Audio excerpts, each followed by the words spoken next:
राम राम. आज सगळ्यांना भूक लागली होती. मला फक्त 2 मिनटं मिळाले होते. पोळ्यांसोबत काहीतरी हवं होतं, ते पण काहीतरी नवीन. मग मी ही नाविन्यपूर्ण चटणी युक्ती लावून चटणी केली. चटणी घरात सगळ्यांना खूप आवडली.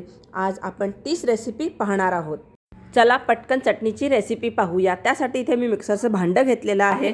साधारण एक छोटी वाटी भरून भाजलेल्या शेंगदाण्याचा कूट घेतलेला आहे. म्हणजे साधारण पोहे खायचे 5 ते 6 चमचे इथे शेंगदाण्याचा कूट घेतलेला आहे. त्यानंतर पोहे खायचे 2 ते 3 चमचे म्हणजे एक छोटी वाटी भरून डाळ्या घेतलेल्या आहे. जितका शेंगदाण्याचा कूट आहे तितकंच इथे मी भाजलेलं खोबरं घेतलेलं आहे. भाजलेलं खोबरं आणि भाजलेल्या शेंगदाण्याचा कूट घरात होता, त्यामुळे माझा वेळ वाचला. जितक्या आपण डाळ्या घेतलेल्या आहेत तितक्याच आपल्याला भाजलेले तीळ घ्यायचे. हे प्रमाण थोडंसं कमी किंवा जास्त झालं तर फारसा फरक पडत नाही. एक 6 ते 7 लसणाच्या पाकळ्या आणि एक हिरवी मिरची घेतलेली आहे, ते घालू.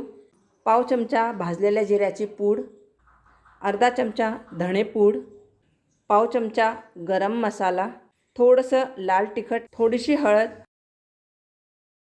साधारण अर्धा चमचा इथे मी आमचूर पावडर घेतलेली आहे. आमचूर पावडर नसणार तुम्ही यामध्ये लिंबूचा रस पिळला तरी चालेल. थोडंसं मीठ आणि धुतलेली फ्रेश कोथिंबीर घेतलेली आहे. आता पाणी न घालता आपण हे बारीक फिरवून घेऊ. पण त्याआधी भांड्याला आपण अशा प्रकारे टॉस करून घेऊ, म्हणजे सगळे मसाले व्यवस्थित एकजीव होतील.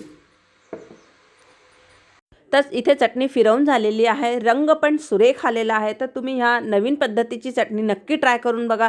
घरात सगळ्यांना नक्की आवडेल. रेसिपी आवडली तर लाईक करा. सोबतच चॅनलला सबस्क्राईब करा आणि बेल आयकॉन दाबायला विसरू नका, म्हणजे येणाऱ्या व्हिडिओजचे नवीन नोटिफिकेशन सगळ्यात आधी आपल्याला मिळतील. पुन्हा भेटूया एका नवीन व्हिडिओसोबत. तोपर्यंत स्वस्त रहा आणि मस्त रहा. धन्यवाद.